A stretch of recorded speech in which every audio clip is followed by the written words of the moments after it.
ফুটবলের কিংবদন্তি Lionel Messi আগামী 13 ডিসেম্বর ভারতে যাচ্ছেন।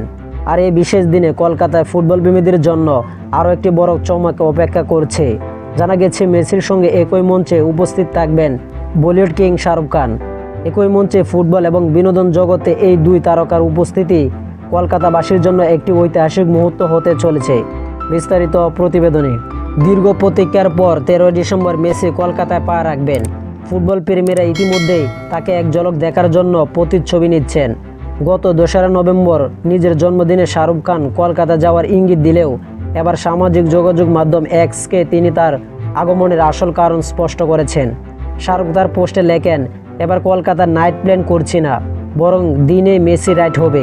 শাহরুখের কথাতে স্পষ্ট হয়ে যায় যে তিনি ক্রিকেট মাঠে নয়, বরং ফুটবলের মাঠে আসছেন। নায়ক নিশ্চিত করেছেন আগামী 13 ডিসেম্বর স্লটেল স্টেডিয়ামে অনুষ্ঠানে স্বেচ্ছায় উপস্থিত থাকবেন। এর মধ্য দিয়ে মেসি শাহরুখের যুগলবন্দি কলকাতা দর্শকদের জন্য বছরের সেরা উপহার হতে চলেছে। উল্লেখ, লিওনেল মেসি আগামী 13 থেকে 15 ডিসেম্বর পর্যন্ত ভারতে অবস্থান করবেন। প্রথমে তিনি কলকাতা, এরপর মুম্বাই এবং সবশেষ দিল্লি যাবেন নরেন্দ্র মোদীর সাথে দেখা করার জন্য। তো আশা করি যারা টি স্পোর্ট গ্যালারি চ্যানেলটি সাবস্ক্রাইব করেন না, সবাই টি স্পোর্ট গ্যালারি চ্যানেলটি সাবস্ক্রাইব করবেন।